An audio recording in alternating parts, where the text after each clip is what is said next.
নমস্কার দর্শক বন্ধুরা, দিগন্ত বার্তা ইউটিউব নিউজ চ্যানেলে আপনাদের স্বাগত জানাই। যদি প্রথমবারের জন্য আমাদের ভিডিও দেখে থাকেন তাহলে আপডেট পেতে অবশ্যই চ্যানেলটি সাবস্ক্রাইব করে রাখবেন। চলে আসছি আজকের গুরুত্বপূর্ণ খবরে। স্বরাষ্ট্র মন্ত্রকের তরফে সরকারিভাবে এই ঘোষণা করা হয়েছে 2011 সালের পর এই প্রথম পূর্ণাঙ্গ সেন্সাস অনুষ্ঠিত হতে চলেছে। 2021 সালে জনগণনা হওয়ার কথা থাকলেও কোভিড-19 মহামারীর কারণে তা স্থগিত হয়ে যায়।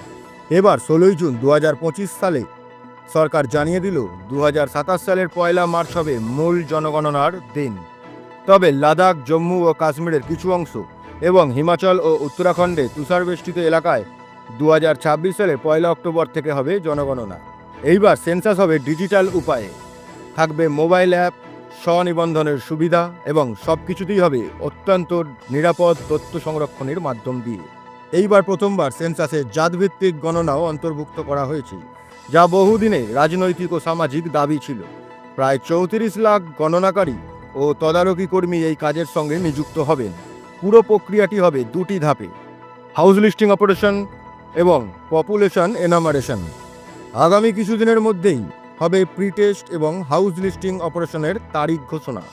তবে এবার ন্যাশনাল পপুলেশন রেজিস্টার সংক্রান্ত কোনো সরকারি ঘোষণা এখনও হয়নি। একটা বড় বিষয়, 2026-এর পর প্রথম সেন্সাস অনুযায়ী লোকসভা আসন পুনর্বিন্যাস সম্ভব হবে, যা সরাসরি রাজনীতি ও নির্বাচনকে প্রভাবিত করবে। তো বন্ধুরা, আপনারা প্রস্তুত তো? ভারতের ইতিহাসে নতুন অধ্যায় শুরু হতে চলেছে সেন্সাস 2027 দিয়ে। আপনাদের কি মতামত জানান কমেন্টে। জাতভিত্তিক সেন্সাস কি হওয়া উচিত ছিল? যদি আমাদের এই ভিডিওটি গুরুত্বপূর্ণ মনে হয় তাহলে অবশ্যই একটি লাইক দেবেন, শেয়ার করবেন এবং গুরুত্বপূর্ণ আপডেট পাওয়ার জন্য চ্যানেলটি সাবস্ক্রাইব করে রাখবেন। ধন্যবাদ, শুভরাত্রি।